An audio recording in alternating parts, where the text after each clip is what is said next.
Welcome back to the channel. Warhammer Man back in the studio, and today we're going to be taking a look at the LVO winning list for Warhammer 40,000. If you're new to the channel, make sure you like and subscribe for Warhammer 40,000, Kill Team, Necromunda, Age of Sigmar, and warcry content. Pretty much anything from reactions and reviews, stuff like this, to actual painting tutorials, conversions, and also we are a commission-based studio, so we show off the commissions as they go out. But that being said, let's take a look. So if you're not familiar with the LVO, it stands for the Las Vegas Open. This is essentially the end of the season for the ITC, which is basically like ranked play. And it is a wrap-up tournament. It is the largest tournament in the world for Warhammer 40,000. I'm pretty sure also one of the larger ones for Kill Team and Age of Sigmar as well, but I'm not sure if it's the largest. But we did have quite the diversity going into it. Which is always good for the overall game balance. We saw tons and tons of different lists, different factions, and overall a real nice blend of them. We did see in the top 8 basically a breakdown of 6 factions, well, sort of like 5 or 6. We saw 2 Drukhari lists, 2 Adeptus Custodes lists, 1 AdMech, 1 Grey Knights, 1 Tyrannid, and 1 Genestealer Cult Tyrannid mix. And then when it was all said and done, we had the AdMech Adeptus Mechanicus come out on top. Richard Sieglar won. He has won before, so he is obviously a very skilled player. But after the nerfs that we saw to AdMech earlier in the year, Drukhari and orcs, and then obviously the brand new codex for Genestealer Cult and the Adeptus Custodes right before this tournament, we weren't really sure what was going to hash out. But in the end, it was the Adeptus Mechanicus that won. Probably had a lot to do with the fact that Richard Sieglar was piloting them. He is an excellent player, so congratulations to you, Richard. And then also, we're going to take a look at his list. And then I also want to take a look at like 1 or 2 of the Custodes lists. As with the new codex and everything, they're real popular. Everyone's talking about them. So I figured we would take a glance at them. So here we have Richard Sieglar's list. The Battalion Detachment. Imperial Adeptus Mechanicus is 95 power level, 6 command points, and 1,997 points. So the configuration, Army of Renown, Skitarii Veteran Cohort, battle size 12 command points, strike force 101 to 200 total power level, 101 to 2,000 points. And then detachment command cost, Forge World choice, Forge World he chose Mars. And then for the stratagems, he has the Archaeotech Specialist, -2 command points for 2 Archaeotech Specialists. Stratagem Artifactorum, -2 command points for 2 Artifactotums. And then Stratagem Host of the Intermediary, -1 command point, Host of the Intermediary. And then Stratagem Mechanicus Locum, -1 command for Mechanicus Locum. And basically those are the pre-game stratagems that give his like models or characters in his army extra equipment or buffs before the game actually starts.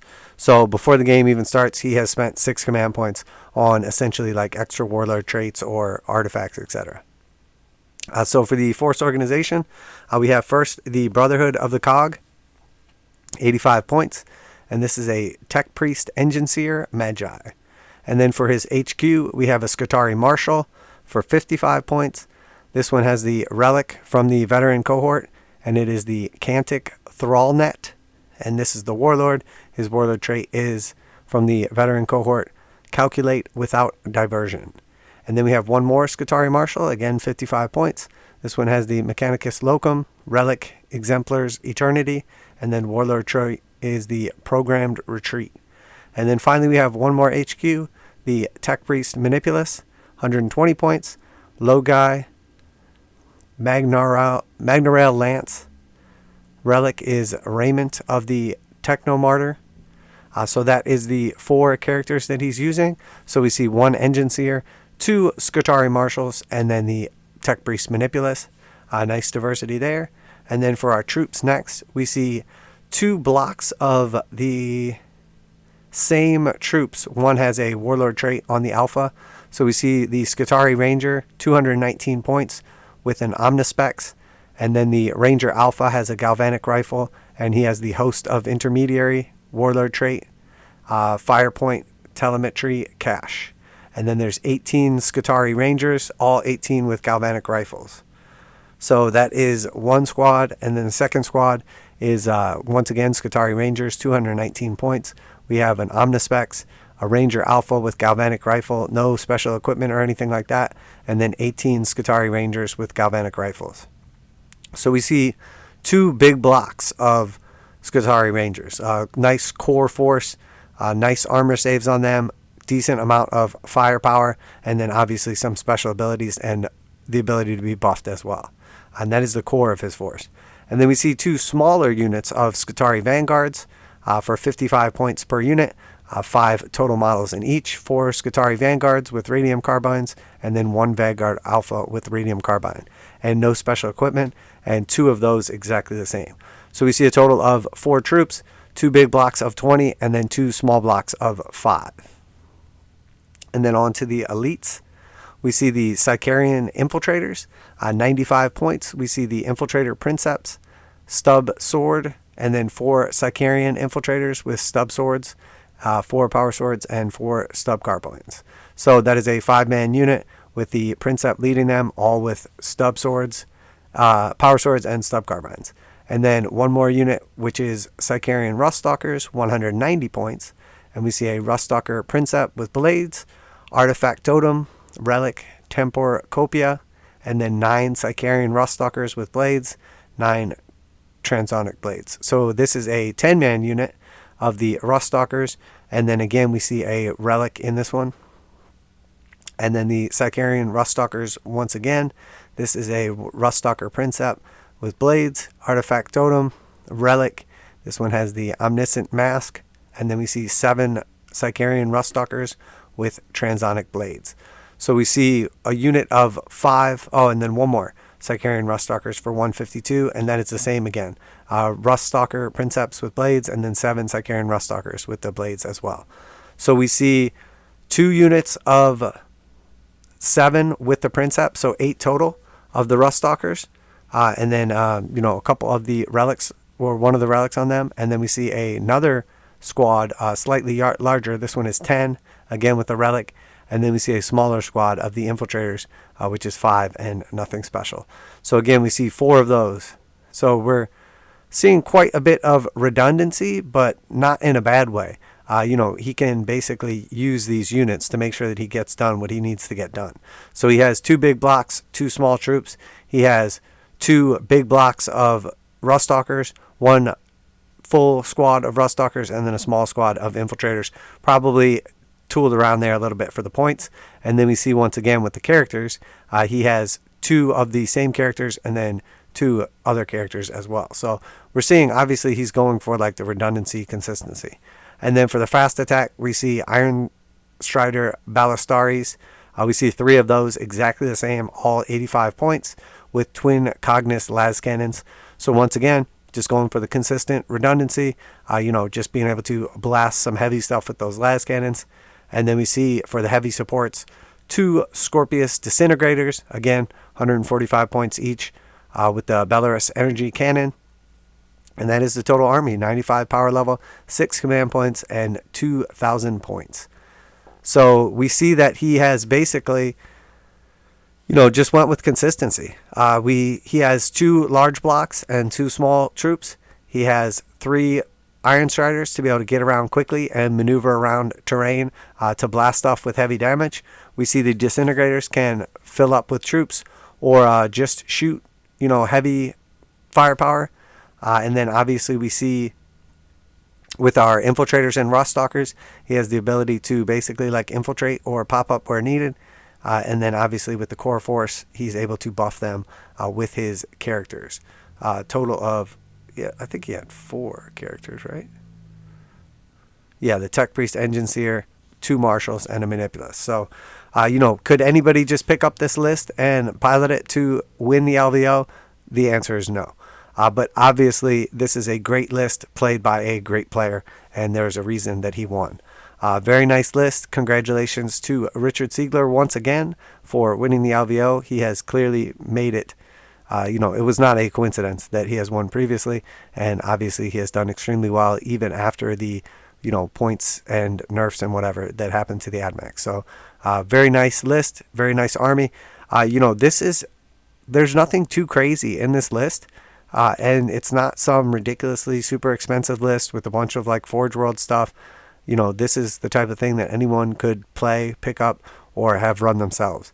It doesn't use a bunch of flyer spam, not some like over the top, bombarding you with a bunch of the same things or breaking the game. This is the type of thing where he has basically used his command points for extra equipment, tooled up his units, and then he's just using like consistency or like redundancy to make sure that he gets done what he needs to get done. So congratulations to him. Excellent list. And let's take a look at the Adeptus Custodes next. I wanted to take a look at this one because they did very well, obviously, but are also very popular and then making it this far. So we have next Matt Lorah's list. Congratulations to him as well. He did very well in the tournament. I believe he was second. And then we see he took the Shadowkeepers.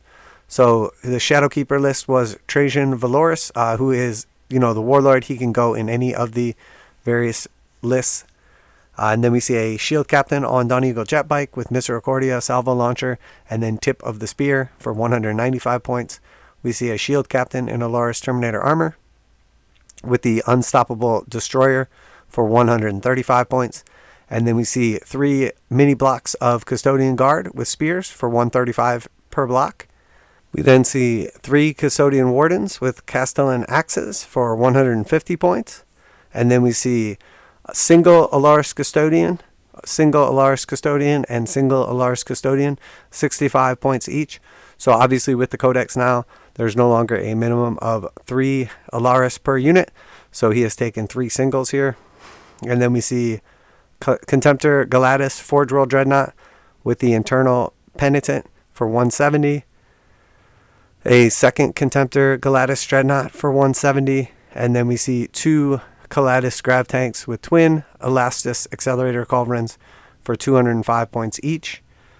We see a Bike Captain with a Relic Stasis Oubliette, Warlord trait Lock Warden, and Superior Creation. And then we see a Terminator Captain with the Relic Praetorian Plate, a Warlord trait, Radiant Mantle.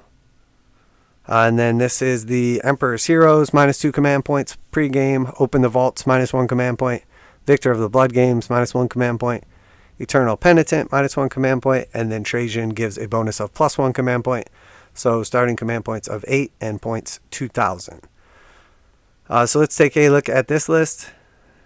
This is fairly traditional Custodes list. A lot of times we will see 2 Grav Tanks for some heavy support backline shooting. We will see 2 of the Contemptor Galatis Dreadnoughts as very durable, kind of like tanky units, as they are very hard to kill. Very, very strong, especially with some of the new stratagems as well. So now we have a nice, strong couple models we can put wherever we need to go. We have 2 backline heavy support that have nice mobility. And then we have a Terminator Captain with the Praetorian Plate. So he can basically show up anywhere like instantly and just kind of basically give you some backup wherever you need it. We see our typical Bike Captain loaded up with like relics and Superior Creation. Very strong, obviously. And then we see a second Shield Captain on bike. Once again, decent amount of equipment as well. And then we see a Terminator Captain. Yeah, we have the first one with the Praetorian Plate, and then the second one with the Unstoppable Destroyer. And then we see Trajan. And then, of course, our 3 single Terminators, 3 Wardens, and then our 9 Guard. So again, not a super expensive army. This one does have 4 Forge World units, so that definitely bumps up the price. But after that, you can basically build this with like 5 or 6 boxes from Games Workshop. So, this one is a little less accessible for a lot of people, but it's a low model count, easy to paint up. And I don't want to say it's easy to use, but it's very durable, so it's a lot more forgiving. Because of its durability, you get used to a couple stratagems and some nice positioning, and this is the type of list that, I don't want to say a new player can just pick up and play with, but, it's like I said, it's a little more forgiving. So having the strong characters and then the strong units in the list makes it so you're not just going to get smoked because you made some little mistake like you would with, say, like a Drukhari list or Adeptus Mechanicus, something that's much less durable. So, you know, obviously we see 2 Terminator captains, 2 bike captains, and Trajan. So that's 5 characters right there. And then we see 3 single custodian Terminators, which are almost like characters on top of that. So, you know, arguably like 5 to 8 characters. And then after that, what do you have? You have 2 tanks, 2, you know, indestructible dreadnoughts, and then 4 squads of 3 custodians. So when it's all said and done, very low model count army, you know, and very flexible where you drop stuff at, but using the various, you know, stratagems available to them. And then obviously the special ability of the Shadowkeepers is really good too, because once you get locked up into combat, they give -1 to attacks for anybody they're in combat with. I think that's for the infantry only.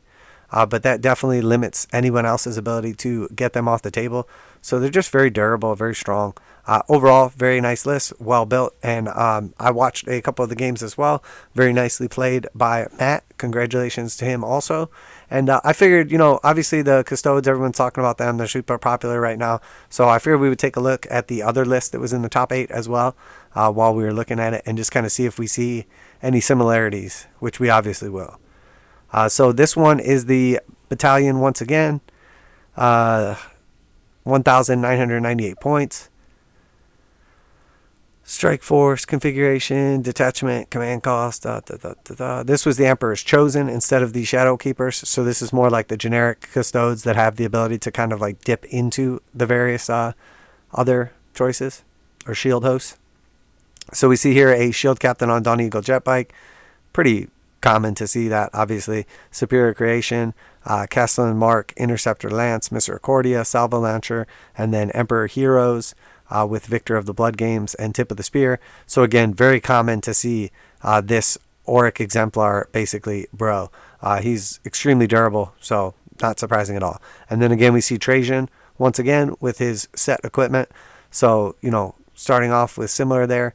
And then we see with the Custodian Guard squads here, he has 3 Custodian Guard with Sentinel Blades and Shields. And then that is 2 of those units. So he has chosen to go with the durability of the shields and swords instead of the spears. And then we see a unit of the Prosecutors, which are the Sisters of Silence. 5 of them for 60 points. So saving some points there, a little more durability on the 2 units, and some psychic, anti-psychic on the Sisters, but obviously much less durability with them. And then we see here for the elites, he has squeezed in 2 of the Contemptor Achilles Dreadnoughts and 1 of the Contemptor Galatis Dreadnoughts. So the 2 Achilles Dreadnoughts have the Dread Spear and Lastrum Stormbolters, both the same. And then the Galatis Dreadnought has the Warblade and Shield, and then the Eternal Penitent once again. So again, we're seeing very similar. Instead of doing 2 of the Galatis Dreadnoughts, he took 2 Achilles and 1 Galatis Dreadnought. And then we see once again the Custodian Wardens, 3 Wardens, this time with Guardian Spears instead of the Axes, probably to save a couple points. And then we see a Vexillus Praetor. So we did not see a Vexilla in the other list. Impregnable Mind, Guardian Spear, and Emperor Heroes, and then the Vexilla Magnifica.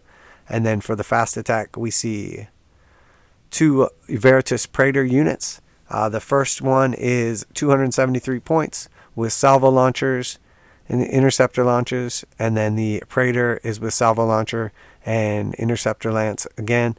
So we just see 3 of those basically in the unit with the salvo launchers. And then we see a second unit of 3 with salvo launchers and an interceptor lance. It says with Misericordia, 3 points. But I believe the Misericordias were given to everyone for free. So maybe that's not for the bikes. I'm not really sure. There's a 3-point difference between them, and it appears to be the Misericordia. But it's basically just 2 units of 3 bikes. So here we see 6 bikes. We see the Vexilla.